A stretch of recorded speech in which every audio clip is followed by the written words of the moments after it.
Amigas y amigos de Publimetro, pues estoy muy contento de poder platicar con Raúl Cortés, que nos va a presentar su libro El choque inevitable, prensa, discurso y poder en el sexenio de Andrés Manuel López Obrador. Raúl, pues bienvenido a Publimetro. ¿Cómo te va?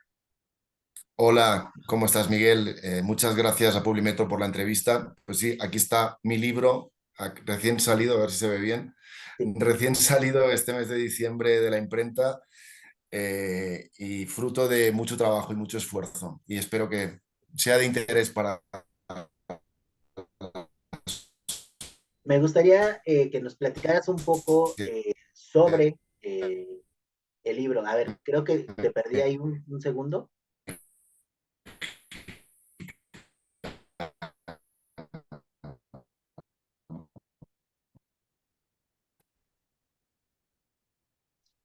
Raúl, no sé si me escuches.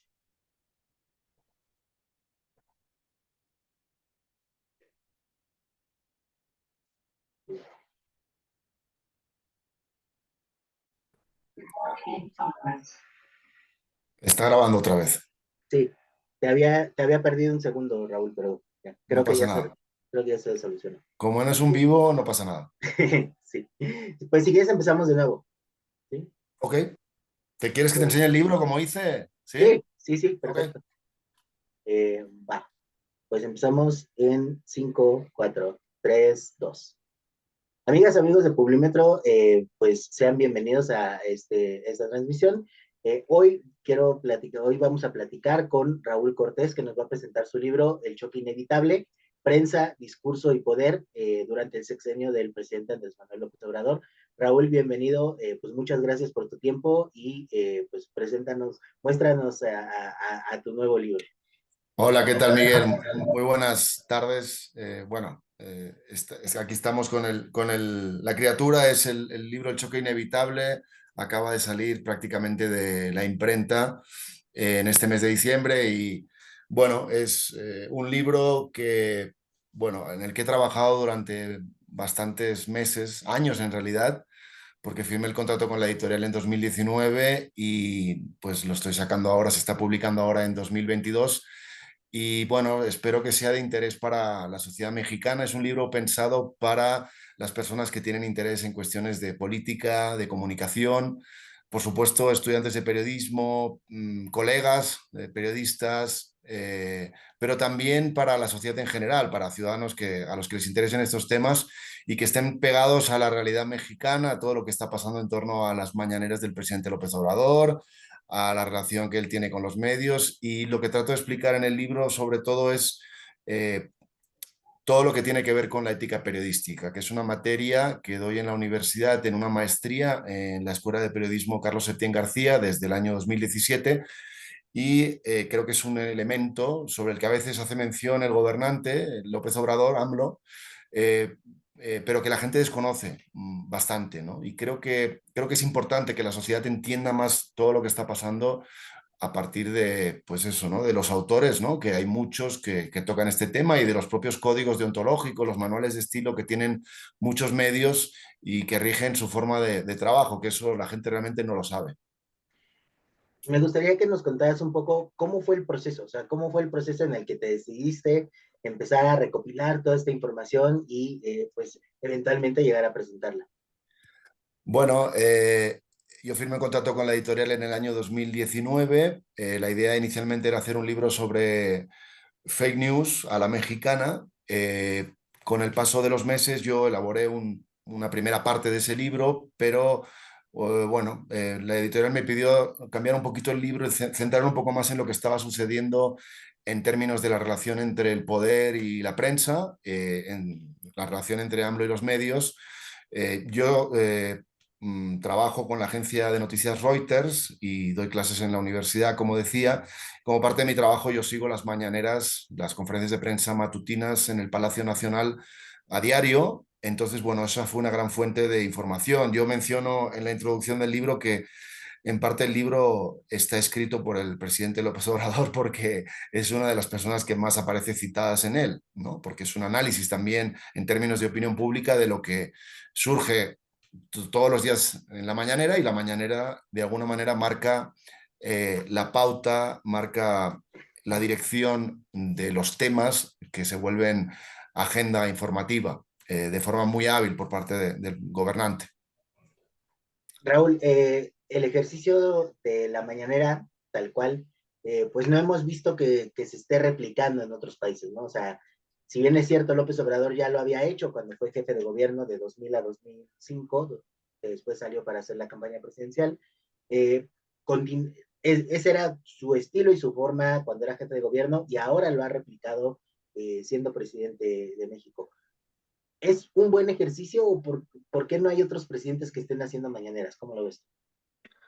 Bueno, para mí es un ejercicio sorprendente. Yo llevo 2 décadas ejerciendo de corresponsal extranjero en distintos países de América Latina y antes trabajé en España. Jamás vi algo parecido en términos de la comunicación gubernamental. Es cierto que, por ejemplo, en México los presidentes anteriormente tenían actos diarios en distintas partes de la República donde se dirigían a un auditorio, pero el caso de la mañanera es muy especial. No voy a entrar ahora a referirme en sí al contenido y al formato de la mañanera, porque creo que ese es otro tema, pero la realidad es que en términos de, si consideramos a la mañanera una conferencia de prensa, es algo inédito, no solo en la historia de México, por supuesto, sino también en la historia universal, por lo menos entre los países que tienen cierto peso geopolítico como México. Hay casos como por ejemplo el del presidente Chávez, que se exponía mucho en televisión, pero no se trataba de ruedas de prensa, sino que eran actos más bien gubernamentales, donde hablaba con los ciudadanos, en el famoso Aló Presidente. Hay otro ejemplo que algunos expertos citan, que es la Bundespresskonferenz en Alemania, que es un formato interesante, pero que en realidad es diferente a la mañanera porque en periodicidad y también porque no es convocado este evento por el gobierno o por la presidencia, sino por un grupo de periodistas que están asociados, el gremio, digamos, de corresponsales, que son cerca de 900, y que son ellos los que piden que una autoridad se ponga frente a los micrófonos 2 días a la semana para responder a sus inquietudes. En Estados Unidos hay una asociación justamente de una universidad estadounidense que analiza precisamente la cantidad de veces que los presidentes de ese país, del país vecino, acuden o se ponen o se han puesto históricamente frente al micrófono y han atendido las preguntas de la prensa. Es la The American Presidency Project, este proyecto de una universidad estadounidense, y es llamativo porque en realidad el presidente norteamericano que más veces se puso durante sus 4 años de mandato frente a los medios a responder en una rueda de prensa es Calvin Coolidge entre 1923 y 1929 con 73 veces. Pero si vemos los presidentes de los últimos tiempos, George Bush hijo, Obama, Trump, el promedio, digamos, anual es de unas 20 veces, lo cual es muchísimo menos de lo que se da en el Palacio Nacional y en México todos los días, ¿no? Definitivamente es algo extraordinario en términos de su originalidad bueno, yo creo que luego está el tema del contenido y del formato, que es otro asunto, pero si se presenta como una conferencia de prensa es absolutamente única. Me gustaría preguntarte también, Raúl, del lado de la prensa, porque vemos, este es del lado de parte de las autoridades, pero del lado de la prensa, ¿cómo has visto, cómo ves justo un poco la organización de la participación de las compañeras, los compañeros, pero también creo que uno de los puntos que han sentado las conferencias de prensa de López Obrador ha sido la participación de periodistas independientes, diagonal, youtubers, y que de pronto, bueno, pues ahí me gustaría preguntarte cuál es tu opinión justamente de lo que se vive del otro lado del estrado. Creo que eso es uno de los elementos más interesantes respecto a la mañanera desde el punto de vista del análisis, ¿no? O sea, yo digo que mi libro es una crónica analítica de este tiempo que nos está tocando vivir, y uno de los focos precisamente son esas figuras, ¿no? Yo las menciono, las catalogo en algunos momentos como las estrellas de la nueva fuente presidencial, ¿no? Porque son personas, más allá de que su papel estelar se les ha sido otorgado, digamos, no necesariamente por su función o su labor, sino por la preeminencia que le ha dado la presidencia, al darles la posibilidad de acudir a una rueda de prensa del presidente. En el caso, por ejemplo, de Estados Unidos, que mencionaba antes, de las ruedas de prensa en la Casa Blanca, las personas que están preguntando pertenecen a medios que pueden demostrar con estudios de audiencia, trayectoria, etcétera, que tienen un peso específico en el mundo de los medios en ese país. Y además les dan la palabra y los colocan en función de eso para que puedan hacer consultas, hacer las preguntas. En el caso de México es muy diferente. Eh, hay dos cuestiones aquí. Por un lado, a mí no deja de llamarme la atención el hecho de que muchos medios, tanto nacionales como internacionales, hayan preferido no entrar al juego de la mañanera y o bien no acudir prácticamente nunca, o bien acudir y no realizar preguntas o realizar preguntas de forma muy puntual. Creo que ese es un punto clave, porque yo creo que la prensa tiene que preguntarse, ¿nos interesa o no nos interesa realizar nuestra función? La función de la prensa al final es ser intermediarios entre el poder y los ciudadanos, pedir al poder que rinda cuentas, ¿no? Respecto a las cosas que realiza. Y aunado a esto está el otro aspecto que me interesa, que son estas personas, estos personajes que han ido surgiendo, estas estrellas de la nueva fuente presidencial, que efectivamente no solamente son youtubers, blogueros, lo más grave, en mi opinión, es que muchos de ellos ni siquiera son periodistas o no tienen una trayectoria periodística refrendable, ¿no? Algunos incluso tienen activismo político previo y actual, en realidad. Y bueno, eso hace que la mañanera no sea realmente una rueda de prensa como nosotros, los periodistas, en otras partes del mundo la vemos o creemos que debería ser. Eh, Sí, básicamente esa sería mi reflexión. Eh, que- eh, y todo, bueno, sí, esa sería mi reflexión, sí, hasta ahora. Raúl, me gustaría preguntarte un poco, ya planteando los dos escenarios, ¿no? O sea, los dos lados, tanto la parte de las autoridades, el presidente, como la prensa. ¿Por qué el choque inevitable? ¿De verdad era un tren descarrilado que no se podía frenar? Cuéntanos un poco más sobre Bueno, por qué el título y por qué creo el... que, creo que el título es en realidad un reflejo de algo que yo he percibido desde que llegué por primera vez a México. Yo llegué a México en el año 2006, cuando el presidente López Obrador, entonces candidato presidencial, derrotado en una elección muy competida ante Felipe Calderón, realizó el plantón o lideró el plantón en Reforma, en el Paseo de la Reforma. Eh, y obviamente la figura de López Obrador, yo luego salí del país y volví a entrar porque me enviaron, me destinaron a otro país, entonces trabajaba con la agencia de noticias española EFE, pero la figura de López Obrador yo ya sabía, yo ya veía, yo ya había percibido que era como era en términos de su relación con el establishment. Y en el caso de México, los medios están muy relacionados con lo que consideramos el establishment y pues yo creo que el choque inevitable no es más que la descripción de una crónica de algo que iba a suceder, ¿no? La crónica del choque anunciado, porque era clarísimo que si López Obrador como opositor había estado en constante confrontación con los medios de comunicación, de la misma forma, cuando llegara al poder iba a tener en los medios de comunicación un férreo contrincante y él los iba además a tratar como adversarios, ¿no? Como él dice en ocasiones, ¿no? No enemigos, sino adversarios. Eh, Porque al final eso tiene que ver con la figura que él se ha creado, ¿no? Este personaje que como todo político, pues él ha creado su propio personaje también y también tiene que ver con la forma en que los medios de comunicación lo han tratado durante muchos años.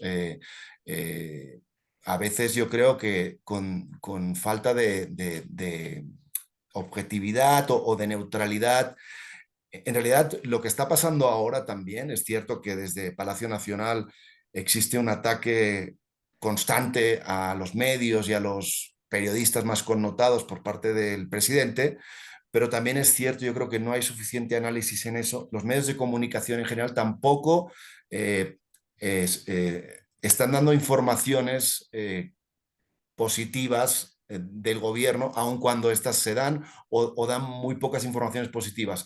Es cierto que en términos de la ética periodística, y lo dice Edmund Lambeth, que es un analista, un teórico, en su libro Mismo Comprometido, citando a un ex corresponsal de la Casa Blanca que se llama William L. Rivers, que tiene un libro que se llama The Adversaries. Es cierto que el periodista tiene que ser de alguna manera adversario del poder, tiene que estar todo el tiempo reclamándole, exigiéndole, preguntándole, confrontándole, pero al mismo tiempo la pregunta que deberíamos hacernos es, eh, ¿esa es la única función de la prensa o la prensa tiene que también que informar, ¿no?, de las cosas positivas que hacen los gobiernos? Porque al final nosotros como medios de comunicación lo que tenemos que hacer es informar a la ciudadanía. Entonces, si el gobierno hace algo que está bien, también tenemos que trasladarlo a la ciudadanía para que esté informada y sepa que eso está sucediendo, de la misma manera que si hay un acto de corrupción en las filas del gobierno, pues hay que denunciarlo. Entonces, bueno, el choque inevitable en realidad es algo que se veía venir y yo creo que básicamente lo que reflejo en el libro es eso, ¿no? O sea, una situación que era muy previsible antes de que llegara López Obrador al poder. Raúl, me gustaría preguntarte, estamos cerca más o menos de cumplir 1000 mañaneras en esta semana, que cuando uno llega a este punto y voltea hacia atrás, pues es un camino bastante largo, digo, siempre estos números cerrados nos dan esta idea, pero me gustaría preguntar, más allá de hacia la mirada hacia atrás, la mirada hacia el futuro, ¿qué legado o qué herencia nos va a tocar o qué panorama cercano más bien rumbo también a las elecciones de 2024, nos va a dejar este enfrentamiento, este choque entre el presidente López Obrador y la prensa? Bueno, yo termino el libro en las conclusiones justamente pronosticando, no pronosticando, pero más bien haciendo un llamado, exhortando más bien a los colegas de la prensa nacional e internacional para que definan cuál debe ser su papel en medio de todo esto que está sucediendo con las mañaneras, con los ataques del presidente a la prensa, etcétera. Creo que de entrada algo que es muy grave es que el mandatario, sin ser periodista y teniendo la posición de poder que tiene como primer ciudadano del país, haya monopolizado el debate de la ética periodística. Él, a través de sus palabras, su discurso y a través de la sección ¿Quiénes quieren las mentiras?, se ha hecho con el monopolio de decir que es éticamente, desde un punto de vista periodístico, que es éticamente reprobable, que es éticamente válido.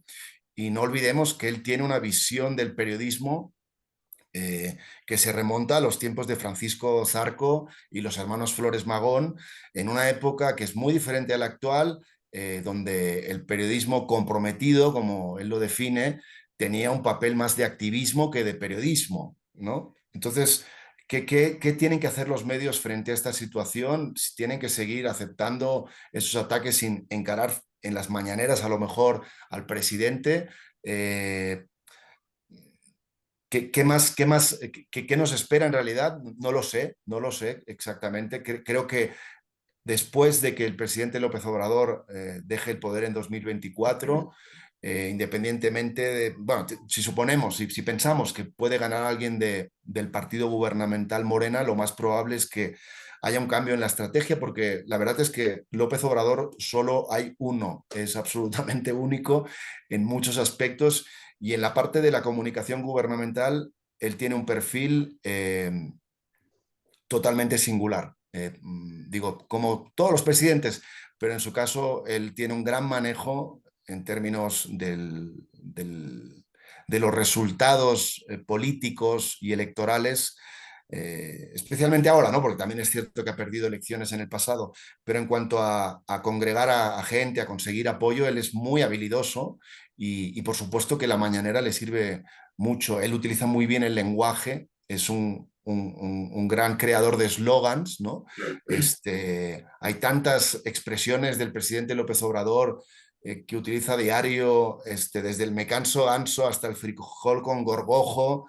En fin, hay muchísimas expresiones que yo, de hecho, las recogí en el libro, que ya se han convertido en parte del habla popular de la gente y los propios medios las replican y le dan más eco, ¿no? Entonces, ese fenómeno único que es López Obrador es muy difícil que se replique en el futuro. Pero ciertamente hay una parte muy preocupante que tiene que ver con la polarización que se está generando a raíz de la postura tan crítica y agresiva a veces del mandatario con los medios, ¿no? Y también de los medios con él.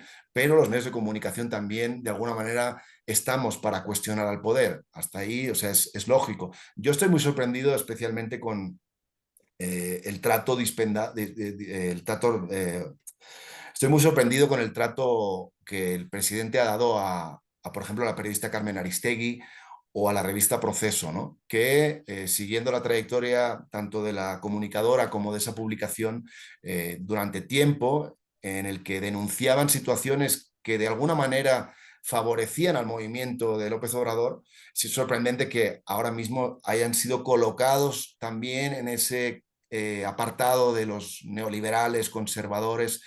Eh, entonces, realmente también es cierto, y por eso las redes sociales se han convertido en una gran herramienta para el presidente y plataformas digitales como YouTube también, es cierto que cada vez quedan menos aliados, ¿no? O sea, o medios que estén, que sean más o menos afines en términos editoriales con el mensaje de López Obrador, porque él mismo los está eliminando, ¿no? Quedaría La Jornada y algo. Y luego los nuevos medios, estos que están apareciendo, los nuevos youtubers, pero definitivamente eso hace que él se esté arrinconando cada vez más y recurriendo cada vez más a la comunicación horizontal de las mañaneras, que es muy efectiva porque le permite llegar directamente a sus votantes y a los ciudadanos y a aquellos ciudadanos a los que quiere convencer de que voten por su proyecto político.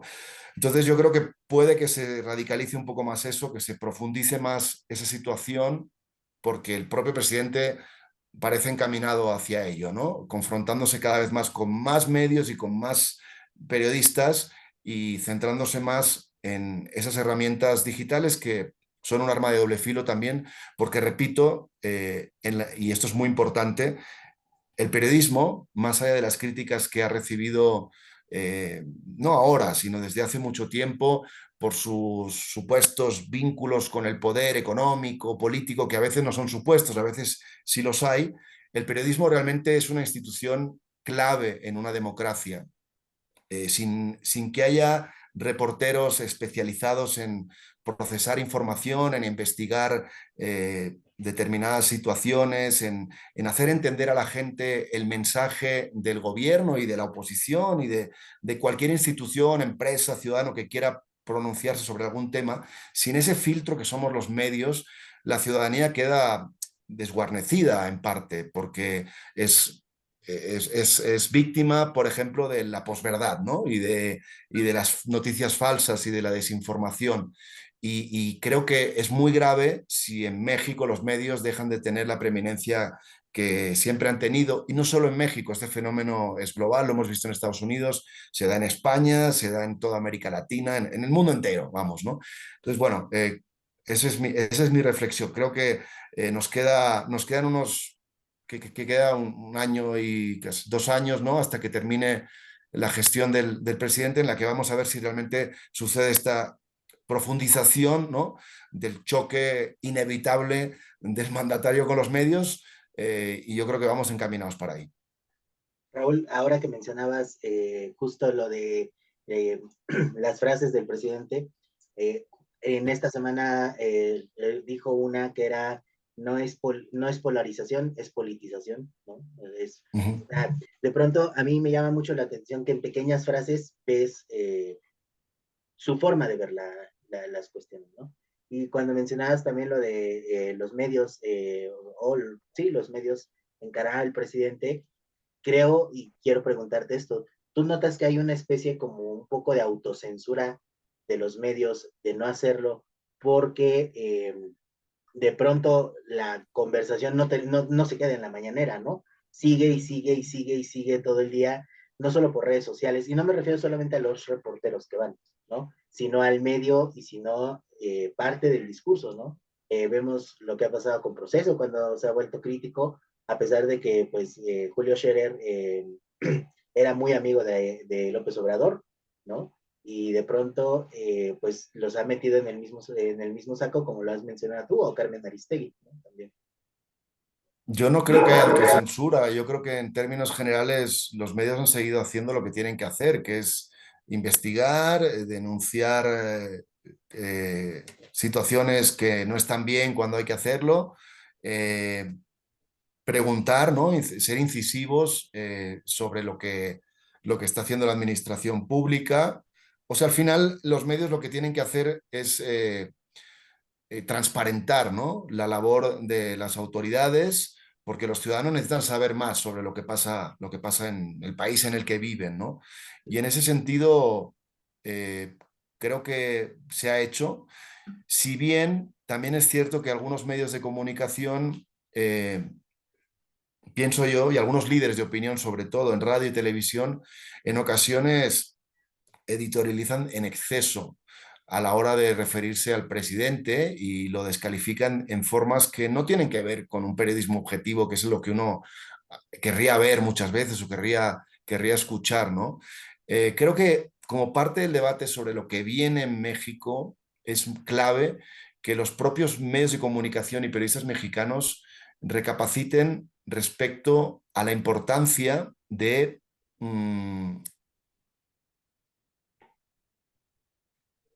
investigar más sobre su labor, no investigar más sobre su labor, transparentar más su labor, digamos, ¿no? O sea,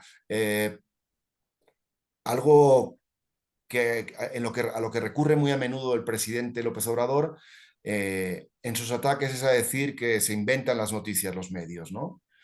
Y que las fuentes anónimas, por ejemplo, son una trampa y que el secreto profesional no debería existir, eso lo ha llegado a decir, lo cual es grave, ¿no? Y los medios de comunicación tendrían que, de alguna manera, divulgar entre la ciudadanía que existen esos valores periodísticos que hay que defender, porque si uno no protege la identidad de una fuente anónima, puede poner en riesgo a esa persona, su vida, o puede poner en riesgo la propia vida del periodista al dar esa información. De ahí que exista un secreto profesional. Es más, o sea, el secreto profesional existe justamente para que determinadas informaciones que le son incómodas al poder salgan a la luz. Tenemos el caso más emblemático del Watergate en Estados Unidos, ¿no? que causó la dimisión de un presidente, Richard Nixon, a partir de una fuente anónima que era la Garganta Profunda, que es la fuente anónima más famosa de la historia de la humanidad, ¿no? Y del periodismo, ¿no? Entonces, es muy importante que los medios se centren más en explicar cómo hacen su labor, que se tome más en serio también la ética periodística. El único estudio que hay reciente sobre los códigos éticos en México en los medios, que es del año 2014, que fue realizado por Omar Raúl Martínez, ya fallecido, pero que es un gran teórico en la Universidad Autónoma Metropolitana, habla de que de los 3.000 medios que tenía registrada la Secretaría de Gobernación, apenas 30 tenían un código de ética. Es decir, estamos hablando de un 1%. O sea, si los medios no se preocupan también por cuidar la forma de hacer su trabajo, pues es más fácil también que sean atacados. Raúl, pues de verdad, muchísimas gracias por el tiempo y muchas gracias por la llamada.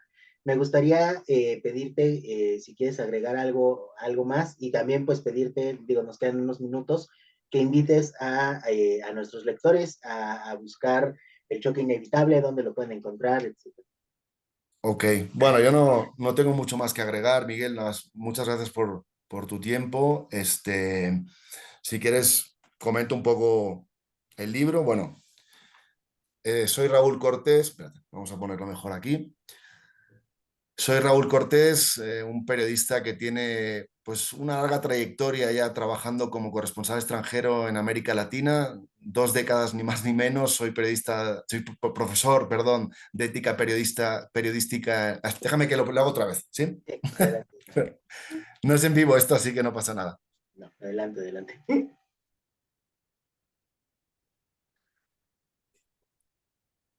Que estoy muy. Ahí, vamos a poner ahí, hasta.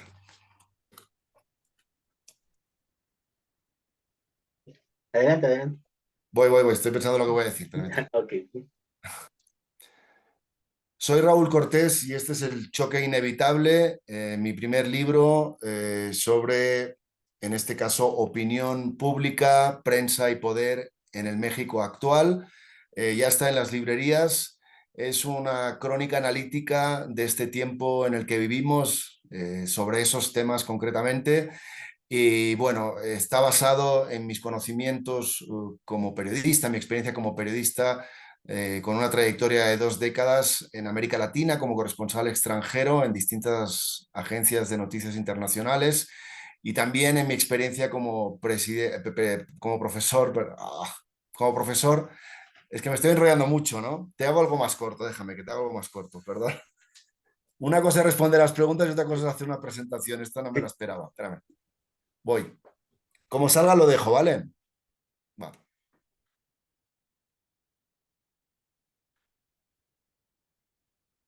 Soy Raúl Cortés y esto es El choque inevitable. Es mi primer libro y espero que tengan el tiempo de acercarse a él y leerlo. Es una crónica analítica sobre la situación actual en México en términos de opinión pública, periodismo y poder en el sexenio de López Obrador. Ya está en las librerías, también se puede adquirir de forma virtual, en formato electrónico. Y bueno, en este libro pues aporto mi experiencia como periodista de 2 décadas en América Latina, trabajando como corresponsal extranjero y como directivo para varios medios internacionales, y también mis conocimientos como profesor de ética periodística en la universidad, donde ya llevo varios años dando esa materia, y creo que es un tema que es de rabiante actualidad y espero que en todo caso les guste mucho. Perfecto. Raúl, pues de verdad, muchísimas He hecho gracias. todo lo que querías, ¿eh? No me puedes pedir más. Pues lo único que te podría pedir es, si tienes alguna foto del libro que nos puedas compartir, con todo el gusto del mundo, Ok. para... Sí, no necesitas mucha calidad, o sí, porque tengo unas fotos que hice al recibir el libro, porque he subido a redes, pero no sé. Sí, no, sí, ¿Cómo sí, ves? también si quieres por WhatsApp, ahorita me puedes mandar tus redes para también arrobarte Ok, y sí, sí, ahora te lo mando todo. ¿Cuándo vas a sacar la información, Miguel? pues yo espero que entre jueves o viernes, considerando que el viernes es de la mañanera número 1000, pero lo más pronto, o sea, de que sale esta semana, sale esta semana. Ok, ¿y va a salir algo en impreso también? Pues sí, de hecho me lo pidió José Leveña y yo creo que sí. Ok, perfecto. Pues muchísimas gracias. Si quieres más de... Bueno, no sé si has descargado el libro o lo tienes en papel. Está por descargarlo ahorita. Ok, porque ahí viene ¿cómo se llama o te puedo enviar un libro, te puedo enviar un libro digital si quieres, a lo mejor. Digo, viene una semblanza mía si quisieras, porque creo que la semblanza que viene ahí te puede servir, la del libro, ¿te parece? Sí, sí, sí, Digo, perfecto. por si vas a poner algún detalle biográfico mínimo, ¿no? O sea, de quién soy, básicamente, ¿no? Sí, sí, sí, sí. Eh, ok, te envío, trato de enviarte en formato digital el libro igual, ¿vale? Sí, sí, si no con la semblanza está perfecto, de verdad. Ok, Much- perfecto. Pues muchas muchísimas gracias, gracias, Miguel. muchas Estamos en gracias. contacto. Hasta Gracias. luego. Hasta luego. Bye bye.